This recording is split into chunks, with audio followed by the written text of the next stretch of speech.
우리 미가엘 찬양대가 원래 잘하지만 또 우리 김영식 장로님께서 함께 하시니까 훨씬 더 잘하시는 것 같습니다.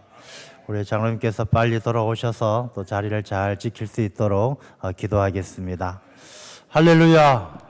하나님의 큰 은혜가 함께 하시기를 축원합니다. 어떻게 추석 명절에 별일 없이 잘 지나셨습니까? 추석 명절은 참 이렇게 고유의 명절이고 우리 민족에겐 아주 즐거운 시간입니다.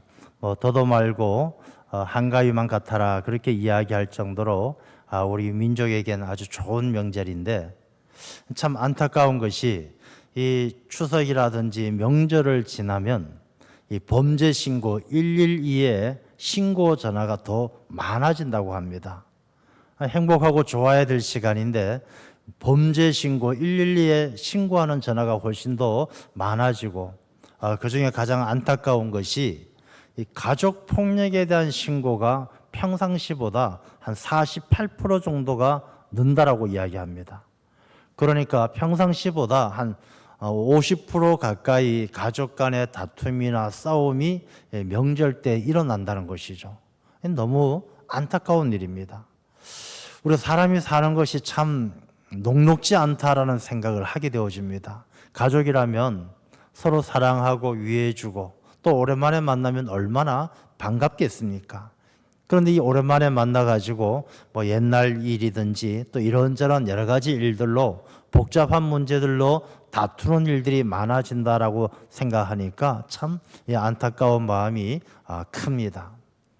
가족 폭력뿐이겠습니까? 사람이 살아가면서 얼마나 많은 문제들이 있습니까? 어떻게 보면 우리 인생은 그런 문제들이 계속 연속되어지고 이 문제들을 하나하나 풀어가는 게 인생이 아닐까 그런 생각이 들 정도입니다. 우리 사람들은 누구에게나 나이가 많거나 적거나 또 건강하거나 병들었거나 누구에게나 상관없이 인생에는 많은 문제들이 찾아옵니다. 근데 이런 고민을 해보게 되어집니다. 이런 문제들의 근본적인 본질적인 원인은 어디에 있을까? 이 사람들이 살아가면서 계속 이어지는 문제 너무너무 고달프고 힘든데 이런 문제로부터 좀 해방되어질 수 있는 이 본질적인 문제의 원인을 찾아서 해결할 수는 없을까? 한번 이런 문제가 많이 일어나는 상황 속에서 자신의 삶을 한번 들여다보게 되어집니다.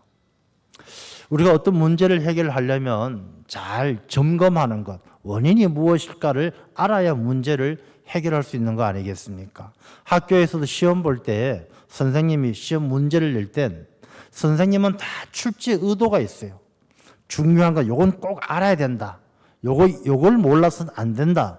그런 의도를 가지고 문제를 내는 것처럼 우리 인생 가운데에도 하나님께서 그런 문제를 내는 의도가 있을 것인데 그 의도가 무엇일까? 이 사람이 몸이 아프면 병들면은 먼저 병원에 가서 진단을 잘 받아야 돼요. 검진을 해서 문제 원인을 정확히 찾아야 되지.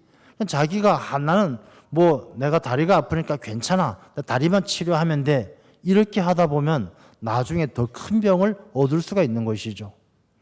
저도 몇 주 전에 다리가 좀 아팠어요. 다리가 저리고 이렇게 다리가 아주 불편했습니다. 다리를 마사지도 하고 주물러도 보고 별 효과가 없어서 병원에 갔더니 디스크가 신경을 눌렀다라고 이야기합니다. 그래서 제가 디스크 제가 운동이나 무거운 걸 들어서 그렇습니까? 하니까 그게 아니고 퇴행성입니다. 나이가 들어서 그렇습니다. 그러더라고요. 이게 참 사는 게 참 어렵습니다. 이렇게 다리가 아프지만 문제의 원인은 다른 데 있었던 것이죠. 그래서 원인을 찾아서 치료를 해야 다리도 안 아프고 건강을 회복하는 것입니다. 여러분 우리 인생도 마찬가지예요. 우리 살아가면서 다툼도 있고 질병도 있고 돈 때문에 문제도 생기는데 문제의 본질, 정말 가장 근본적인 원인이 어디 있는가를 찾아서 해결하지 않으면 우리 인생의 고달픔은 계속 이어지는 것이죠. 오늘 이 본문의 말씀은 이제 그런 우리 인생의 본질적인 문제를 어떻게 해결할 수 있는가라는 그 문제의 핵심을 말씀해 주고 있고 또 그 문제를 해결하기 위해서는 우리가 어떻게 살아야 되는지를 말씀해 주고 있습니다. 이 사람들은 대체로 다 착각들을 많이 합니다. 자기가 자기 중심적으로 살아가기 때문에 사실은 자기가 뭘 하면은 다 될 줄 알고 또 자기가 안 하면 안 될 줄 알고 그렇게 살아갑니다.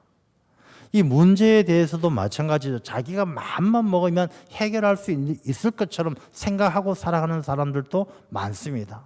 이 착각 속에 살아가는 것이죠. 그러나 이 착각과 현실은 분명하게 다른 것입니다. 우리나라가 K-팝, K-콘텐츠, K-드라마 유명하잖아요. 외국 사람들은 그런 K-드라마 같은 거, 한국 드라마를 보면서 착각합니다. 한국 사람들 다 잘생긴 줄 알아요. 근데 와보면 BTS만 보다가 와서 저를 보면 실망하지 않겠습니까? 이 현실하고 드라마는 다른 것이거든요. 드라마에 보면요. 화장실 청소하는 아줌마도 보면 염정하고 김태희고 그래요. 그런 사람들 나와서 화장실 청소해요. 그럼 외국 사람들 볼 때는 야, 한국에는 청소하는 아줌마도 예쁘구나 이렇게 생각할 거 아니겠습니까? 근데 현실은 안 그렇잖아요. 현실은 막 이렇게 무섭게 생긴 아줌마가 들어와 가지고 볼일 보는데 발 좀 들어요, 발 좀 들어요. 막 이러지 않습니까? 이 드라마와 현실이 다른 것처럼 이 사람들이 자기가 착각하고 살아가는 사람들이 많아요. 특히 신앙생활 하면서 요즘에 보면 가나안 성도라고 이야기합니다. 가나안 성도. 이 가나안 성도들은 자기가 기독교인인데 교회를 안 나간다는 것이죠. 근데 이 사람들도 착각하는 거예요. 내가 기독교인이기 때문에 자기가 마음만 먹으면 언제든지 구원받을 수 있다라고 생각하는 거예요. 근데 자기가 마음만 먹으면 언제든지 구원받을 수 있다라고 생각하는데 실상은 자기가 교회도 안 나가요. 말씀도 안 읽어요. 뭔가 하고 싶어도 잘 안 돼요. 오늘 본문의 말씀에 중풍병자 이야기가 나옵니다. 우리가 어떻게 보면은 이 착각 속에 살아가는 사람들이 이 중풍병자처럼 막 머리로는 생각할 때는 내가 뭔가 될 것 같고 뭔가 잘할 것 같은데 실상은 몸이 움직이지 않는 마비된 환자처럼 어쩌면 그렇게 살아가는 사람들이 나이거나 아니면 우리 주변에도 많이 있을 것만 같다는 그런 생각이 드는 것입니다. 이 사람들이 문제를 만나거나 사람들 착각 속에서 정말 뭔가 자기가 생각하는 것, 내가 구원받고 내가 하나님의 자녀가 되고 뭔가 생각은 많은데 실상의 몸은 중풍병자처럼 움직이지 않는, 되지 않는. 여러분 이것은요, 믿지 않는 사람들, 교회 안 다니는 사람들의 이야기가 아니라 어쩌면 우리들의 이야기일 수도 있다라는 생각을 하게 되어집니다. 우리가 살아가면서 하나님의 은혜를 많이 받았는데 내 마음속에 감사의 마음이 일어나지 않는다라면 어쩌면 나도 내 마음이, 내 심령이 중풍병에 걸린 것처럼 마비된 사람일지 모른다는 것입니다. 신앙생활 20년, 30년 했는데도 내 마음속에 하나님의 나라를 위해서 뭔가 해야 되겠다라는 사명감이 일어나지 않는다라면 우리가 아무리 교회를 다니면서 머릿속으로는 야, 난 구원받았고 하나님의 백성이고 하나님의 자녀고 생각은 할지 모르지만 내 마음에 사명감이 일어나지 않는다라면 어쩌면 내가 영적인 중풍병에 걸린 사람일 수도 있다는 것입니다. 하나님의 말씀을 들었는데도 마음에 찔림이 없어요. 하나님의 말씀을 들으면서도 뭐 맨날 하시는 말씀이 그 말씀이고 좋은 말씀 하시겠지. 나하고는 상관없이 나한테 전혀 찔림도 없고 내 마음에 변화도 없어요. 여러분 그것이요. 어쩌면 내가 영적인 중풍병에 걸려 있는 것은 아닐까라는 생각을 하게 되는 것입니다. 그래서 오늘 이 본문의 말씀을 우리가 함께 나눌 때에 내 심령이 회복되어지고 우리가 주님께서 말씀하시는 것처럼 내 상을 들고 일어나 걸어가라 말씀하시는 것처럼 내 삶이 새로워지는 그런 은혜가 있기를 축원합니다. 자, 먼저 오늘 본문의 말씀을 보면 예수님께서 가버나움에 들어가셨어요. 가버나움. 이 갈릴리 주변에 있는 도시죠. 예수님께서 그곳에 가니까 많은 사람들이 모여서 문 앞까지 들어설 자리가 없게 됐어요. 그러니까 예수님은 그 당시 슈퍼히어로, 슈퍼스타입니다. 예수님이 떴다 그러면 막 수많은 사람들이 몰려드는 것입니다. 예수님의 말씀을 듣기 위해서 오는 사람, 예수님이 병 고쳐준다니까 한번 어떻게 고쳐보려고 오는 사람, 구경하려고 오는 사람, 수많은 사람들이 몰려들었어요. 문 앞에 들었을 자리가 없을 정도로 꽉꽉 차 있는 겁니다. 자, 그런데 그때에 중풍병자가 있었어요. 중풍병자는 움직이지 못하는 사람, 자기 생각은 있지만 머리는 돌아가지만 몸이 움직이잖아요. 어쩌면 우리도 자신을 한번 잘 생각해 보세요. 내 머리로는 주의 일에 충성해야 되겠다. 근데 몸은 안 움직여요. 전도해야 되겠다. 전도가 안 돼요. 기도해야 되겠다. 기도가 안 돼요. 그런 사람이 영적 중풍병자예요. 자, 이런 중풍병자가 있는데 사람들이 한 중풍병자를 네 사람에게 메워 가지고 왔어요. 이 네 사람은 친구들이에요. 야, 여러분, 이 사람에겐 참 좋은 친구가 있었어요. 나중에 보면 예수님께서 이 5절 말씀에 예수께서 그들의 믿음을 보시고, 그러니까 믿음이 좋은 친구들이에요. 여러분, 친구가 얼마나 중요합니까? 우리가 그런 격언이 있습니다. 사람이 살아가면서 한 명의 친구를 얻으면 그 사람의 인생은 성공했다. 그렇게 이야기합니다. 친구가 얼마나 소중한지 이야기하는 것이죠. 여러분, 친구 따라 강남 간다. 친구 따라서 가는 거예요. 술 좋아하는 친구 있으면 어디 갑니까? 술집 가요. 영화 좋아하는 친구 있으면 극장 가요. 믿음 좋은 친구 있으면 교회 가요. 이 친구가 얼마나 중요합니까? 친구는 그 사람과 살아갈 때 서로 공감하고 서로 함께하고 그게 바로 친구죠. 이제 그 친구가 좋은 친구가 있어야 되는데 이 중풍병자에겐 다행히 좋은 친구가 있었어요. 이 친구들은 이 중풍병자는 인생의 수많은 문제들을 해결해 나갈 수 없는 꼼짝 못하는 사람이에요. 질병이 찾아와도 돈 문제가 생겨도 사람 문제가 생겨도 자기 힘으로 풀어가지 못하는 그런 중풍병자예요. 여러분 주변에 혹시 그런 사람 없으십니까? 여러분이 보기에 참 딱한 사람. 야, 저 사람 참 뭐 일을 해도 잘 안 되고 뭐 돈은 많이 번 것 같지만 참 불쌍한 사람. 저 사람이 뭐 삭개오처럼 돈은 벌고 세상적으로 성공했을지 모르지만 아무도 알아주지 않고 외로운 사람. 그런 중풍병자 같은 사람 아마 여러분들 주변에도 분명히 있을 것입니다. 어쩌면 그 사람이 여러분의 자녀일 수도 있고 여러분의 동생일 수도 있어요. 자, 그런 중풍병자에게 이 네 명의 좋은 친구는 어깨에 메고 예수님께로 나아갑니다. 예수님께 나아가는데 예수님 앞에 갔을 때 무리들 때문에 4절 말씀에 보면 무리들 때문에 예수께 데려갈 수 없으므로 여러분 예수님께 이 사람을 데리고 가서 어떻게든 한번 보여봐서 예수님께서 어떻게든 이 사람을 위해 뭔가 해주기를 원하는 그런 믿음을 가진 친구들인데 이 사람을 데리고 예수님께 가야 되는데 누구 때문에 못 가냐면 무리들 때문에. 여러분 이 무리가 누구냐면 예수님께 가르침을 받으려고 예수님께 도움을 받으려고 예수님을 구경하려고 모인 사람들이 바로 그 무리들이에요. 여러분 우리가 이 장면에서 내가 서 있는 자리가 어딘가를 한번 생각해 보십시오. 여러분 중풍병자가 있고 중풍병자를 메고 가는 내 친구가 있고 수많은 무리가 있고 여러분 그중에 어디 서 계십니까? 많은 사람들이 머릿속의 생각으로는 네 명의 친구처럼 뭔가 전도하고 희생하고 헌신하고 수고하고 그걸 생각하지만 정작 자기들은 예수님께 뭔가 얻을 것이 없나 싶어 예수님 주변에 모여 있는 무리들이 되어서 정작 예수님을 만나려고 하는 사람들의 길을 막고 있는 그런 모습이 내 삶 속에 있지 않는가? 내가 하는 말 한마디 때문에 내가 하는 행동 하나 때문에 누군가가 예수님 앞에 나오려고 하다가 길이 막히진 않는가? 한번 생각해 볼 문제가 아니겠습니까? 여러분들이 신앙생활하고 쭉 살아오면서 주변의 사람들에게 야, 권사님 보니까 집사님 보니까 너무 예수님 믿고 싶어요. 이런 마음을 주고 있습니까? 아니면 야, 예수 믿는 사람이 별 것도 없네. 예수 믿어도 그게 그거고 안 믿는 사람하고 다를 바가 없네. 이런 소리를 들으면서 그 무리들 중에 하나가 되어서 예수님께 나오는 그 길을 막고 있습니까? 여러분 우리가 총동원 감사주일, 창립 감사 초청주일 준비하는데 정말 여러분들이 누군가에게 이야기해서 야 우리 같이 예수님께 가자 한번 메고 나오려고 할 때에 그 사람들이 좋습니다 하고 따라 나오는 그런 친구가 되어주고 있습니까? 아니면 이 무리들처럼 이거 뭐 당신하고 같이 가고 싶은 마음 없어 이런 소리 듣고 있습니까? 우리가 한번 고민해 볼 필요가 있어요.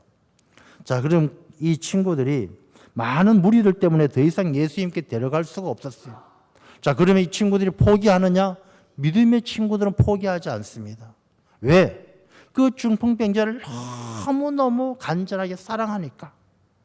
예수님을 만나기만 하면 반드시 놀라운 일이 있을 거란 믿음이 있기 때문에.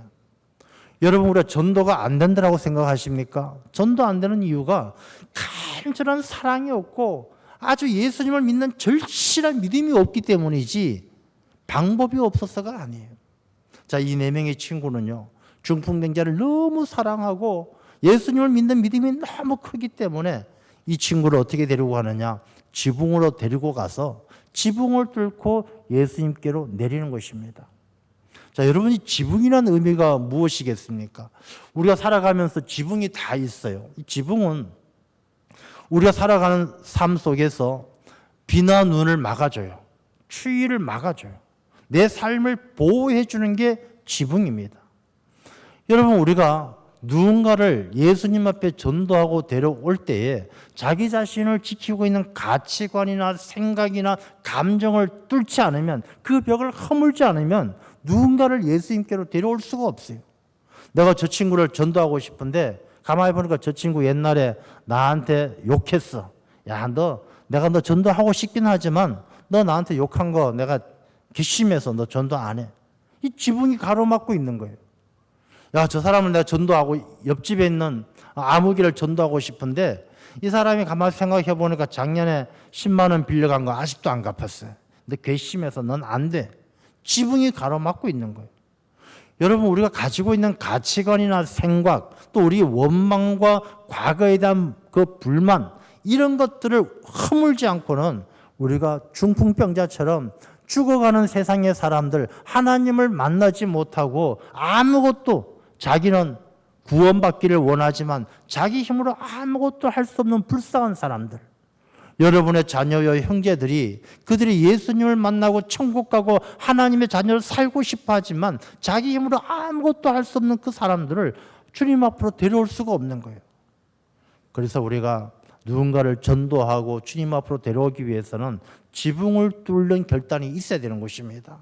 내가 가지고 있는 불평과 원망을 다 버리고 내 가치관과 생각을 내려놓고 오직 불쌍한 그 사람만 생각하고 간절한 사랑으로, 절실한 믿음으로 우리가 주님 앞에 이끌어갈 수 있는 이 믿음 좋은 친구 같은 우리 모두가 되어야 할 줄로 믿습니다. 자, 이 친구를 주님 앞에 데리고 갔더니 주님께서 뭐라고 말씀하시느냐 하면 5절 말씀에 보면 중풍병자에게 이르시되 작은 자야 내 죄사함을 받았느니라. 여러분, 예수님께서 중풍병자를 딱 보고 야, 너 병 고쳤다, 너 믿음이 너를 낫게 했다, 이렇게 말씀하시는 것이 아니라 너가 죄사함을 받았느니라, 이렇게 말씀하셔요. 여러분, 우리가 살아가면서 만나는 수많은 문제들, 우리가 은혜를 받아도 감사할 줄 모르는 마음들, 내가 신앙생활 하면서도 사명감이 일어나지 않는 마음들, 하나님의 말씀을 들어도 찔림이 없는 이 중풍병자와 같이 마비된 우리의 심령들, 그 가장 근본적인 원인이 무엇이냐? 예수님께서 딱 찍어서 말씀해 주시는 거예요. 죄사함을 받아야 된다는 것입니다. 죄의 문제라는 것입니다. 여러분, 죄의 문제가 해결되지 않고는 우리 인생의 어떤 문제도 해결할 수가 없다는 것입니다. 여러분, 죄의 문제가 뭐냐 하면 나와 하나님과의 관계를 회복하는 게 죄사함이에요. 하나님께서 왜 예수님을 이 땅에 보내셔서 십자가에서 죽게 하셨느냐? 하나님의 자녀되는 관계를 회복하게 하기 위해서. 하나님께서 우리 인간을 창조하시고 보시기에 좋았더라 말씀하신 것처럼 하나님 보시기에 좋은 사람이 되기를 원해서 하나님은 이 땅에 예수 그리스도를 보내신 거예요. 죄사함을 받아야. 우리가 십자가에 대한 말씀을 지난번에 드린 것처럼 이 십자가라는 것은 종대, 세로 기둥이 먼저 서야 가로 기둥이 설 수 있는 거예요. 이 세로 기둥은 하나님과 나하고의 관계예요. 죄사함의 문제를 통해서 하나님하고 나하고의 관계가 회복되어져야 이 가로기둥, 이웃과 이웃을 사랑하고 문제가 해결되어지고 화목하고 행복하게 살 수 있다는 것입니다. 그래서 예수님은 그 모든 우리 인생의 중풍병자와 같이 마비된 내 심령과 내 삶을 고치기 위해서는 죄사함, 하나님과의 관계가 회복되어져야 한다는 것을 우리에게 교훈해 주고 있는 것입니다. 그러면 우리가 어떻게 해야 되겠습니까? 우리가 다른 누군가에게 복음을 전하고 신앙생활 잘하지 않는 형제들을 전도하기 위해서는 내 자신이 먼저 하나님 앞에 바로 서야 하는 것입니다. 내 자신이 먼저 죄사함을 통해서 예수 그리스도의 은혜를 통해서 하나님 앞에 바로 설 때에 내가 이웃들에게 손을 내밀어서 그 이웃들에게 복음을 전하고 그들을 하나님 앞으로 인도하게 될 줄로 믿습니다. 그래서 우리가 이 창립 초청 감사주의를 준비함에 있어서도 내가 누군가를 전도하고 누군가에게 복음을 전하는 것 중요하지만 그것보다 먼저 내 자신이, 내 마비된 심령이 살아나야 돼요. 내가 하나님 앞에 바로 서서 예수님께서 그 중풍병자에게 내가 너에게 이르노니 일어나서 내 상을 가지고 집으로 가라. 내가 먼저 하나님 앞에 바로 서서 내가 마비된 내 심령이 고쳐질 때에 내가 내 상을 들고 일어나서 누군가에게 야, 예수님께서 나를 고치셨다. 너가 예수님 앞에 나오면 너 인생의 문제가 해결되어질 것이다. 그렇게 복음을 전할 수가 있는 것입니다. 우리가 창립 감사주의를 앞두고 또 특별 새벽 기도회를 일주일간 합니다. 특별 새벽 기도에 많이들 나오셔서 정말 우리가 내 마비된 심령이 주님 앞에서 죄사함을 얻고 바로 서서 능력 있는 하나님의 자녀가 되는 그런 큰 은혜를 누리시기를 축원합니다. 우리가 친구들을 통해서 이 중풍병자가 예수님 앞에 나오게 되어졌습니다. 여러분, 우리가 누군가에게 좋은 믿음의 친구가 되어야 합니다. 우리가 이 친구들이 중풍병자를 어깨에 메고 와서 지붕을 뚫고 세상에 공짜는 없습니다. 우리가 누군가의 복음을 전하기 위해서 수많은 사람들이 순교했어요. 베드로도 사도 바울도 다 목숨을 다 바쳐서 복음을 전했던 것이죠. 그런데 우리가 전도할 때 보면요, 그냥 뭐 선물 하나 주고 하나님께서 알아서 하시겠지, 하나님께서 때가 되면 부르시겠지, 그런 수고하지 않고 우리가 복음을 전할 수는 없는 것입니다. 우리가 정말 이번 기회에 이 믿음이 좋은 친구들처럼 어깨에 침상을 매는 것처럼 짐을 좀 져야 돼요. 우리가 가서 맛있는 밥도 좀 사주고 커피도 한 잔 사주고 우리가 애정 표현도 좀 하고, 그래도 안 되면 지붕을 뚫는 것처럼 내가 이때까지 생각지도 못했던 방법을 동원해야 되는 것이죠. 내 생각을 바꾸고 내 감정을 버리고, 그래서 그들을 주님 앞에 데려올 때에 그들의 인생이 달라지는 놀라운 은혜가 일어날 줄로 믿습니다. 자녀를 사랑한다라면, 형제를 사랑한다라면, 이웃을 사랑한다라면 어깨에 메고 지붕을 뚫는 그런 수고와 헌신과 섬김 우리에게 있어야 하지 않겠습니까? 우리가 그냥 가만히 수많은 무리들처럼 그냥 가만히 서서 구경하다 보면 누군가가 주님을 찾아오는 그 길을 막고서는 무리 가운데 한 명이 되고 마는 것이죠. 삭개오가, 키 작은 삭개오가 외롭고 힘들어서 주님을 찾아왔을 때 수많은 사람들 때문에 만나지 못하고 돌무화과 나무 위에 올라가지 않았습니까? 우리가 주님 앞에 나오는 사람들을 막아서는 자가 되어서는 안 될 줄로 믿습니다. 자, 이제 이렇게 예수님께서 이 병자를 고치면서 내가 죄사함을 받았느니라 할 때 이 서기관들이 생각하기를 7절 말씀에 보면 어찌 이렇게 말하는가, 신성모독이로다. 오직 하나님 한 분 외에는 누가 능히 죄를 사하겠느냐. 여러분, 세상을 살아가면서 이 병을 고치는 기적은 많이 일어나요. 성경 말씀에도 거짓 선지자들도 기적을 일으킨다고 그랬어요. 거짓 선지자들이 표적도 일으킨다고 이야기했어요. 예수님 안 믿고 신앙생활 안 해도 세상에 가서 돈 많이 벌어요. 성공할 수 있어요. 그럼 세상에서 아무리 돈 벌고 성공하고 놀라운 일이 나타나도 딱 하나 할 수 없는 것은 죄사함의 문제예요. 구원받을 수 없는 거예요. 아무리 돈이 많아도 구원받을 수 없는 거예요. 아무리 높은 자리에 올라가도 예수님을 믿지 않고는 구원받을 수가 없는 거예요. 사도행전 4장 12절의 말씀을 같이 한번 보도록 하겠습니다. 같이 읽겠습니다. 다른 이로서는 구원을 받을 수 없나니 천하 사람 중에 구원을 받을 만한 다른 이름을 우리에게 주신 일이 없음이라 하였더라. 아멘. 우리 인생에 수많은 문제가 찾아옵니다. 돈 문제, 사람 문제, 질병의 문제, 많은 문제를 찾아옵니다. 근데 그 문제의 가장 근본적인 원인은 말씀드린 것처럼 죄의 문제예요. 죄 사함을 받아야 돼요. 구원받아야 돼요. 그럼 죄의 문제를 해결할 수 있는 유일한 약이 뭐냐? 예수 그리스도예요. 다른 약을 준 적이 없어요. 우리에겐 다른 약, 돈 많이 벌면 구원받는다, 높은 대통령이 되면 구원받는다, 그런 이름을 준 적이 없어요. 하나님께서 우리에게 주신 죄사함, 구원받고 모든 문제를 해결하고 중풍병자와 같이 마비된 우리의 삶이 일어나 새 삶을 살아갈 수 있는 유일한 약은 예수 그리스도밖에 없는 줄로 믿습니다. 그러니 우리가 힘들어하고 고통받는 자들을 예수 그리스도 앞에 데려오지 않으면 안 되는 거예요. 다른 방법이 없기 때문에. 그래서 우리가 오늘 본문의 말씀을 통해서 정말 우리가 사랑하는 사람, 중풍병자처럼 자기는 예수님을 믿고 구원받고 그러고 싶지만 자기 힘으로 도저히 할 수 없는 마비된 사람같이, 어쩌면 그 심령이 마비되어지고 그 생각이 마비되어진 그 사람들을 우리가 메고, 어깨에 메고 지붕을 뚫고 주님을 만나게 하는 그 일에 우리가 쓰임받는 하나님의 일꾼들이 다 되시기를 축원합니다. 이제 예수님을 만난 이 중풍병자는 예수님께서 말씀하시죠. 일어나 내 상을 가지고 집으로 가라. 삶이 바뀌었어요. 새 삶을 살아가는 거예요. 이 새 삶을 살아가게 되어지는데 우리가 이러한 기회는 언제나 오는 게 아니에요.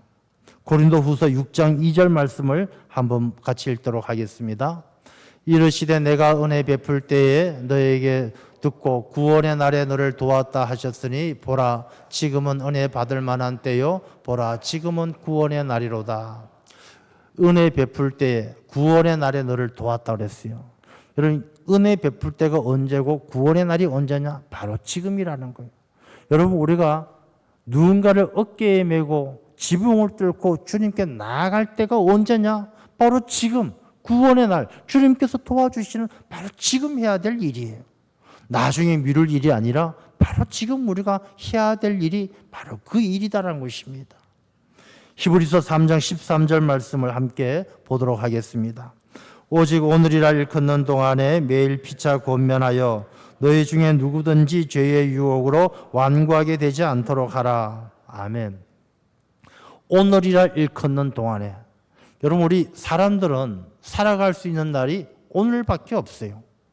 어제는 이미 지나갔기 때문에 돌아갈 수가 없습니다. 내일은 우리가 영원히 살지 못하는 시간이 내일입니다. 우리가 어떻게 내일을 살 수 있겠습니까? 우리가 살아가는 날은 오늘밖에 없는 거예요. 바로 지금이고 바로 오늘이에요. 우리가 바로 지금, 바로 오늘 여러분들 주변에 중풍병자와 같이 힘들어하고 아무것도 어쩔 줄 모르는 그런 이웃들과 자녀들, 형제들을 우리가 어깨에 메고 지붕을 뚫고 주님께 나와야 될 줄로 믿습니다. 그래야 그들에게 새 삶을 주고 우리 모두가 하나님의 자녀가 되어서 하나님을 기쁘게 하는 우리 귀한 당일 공동체가 되시기를 주님의 이름으로 축원합니다. 기도하겠습니다. 하나님 아버지 감사합니다.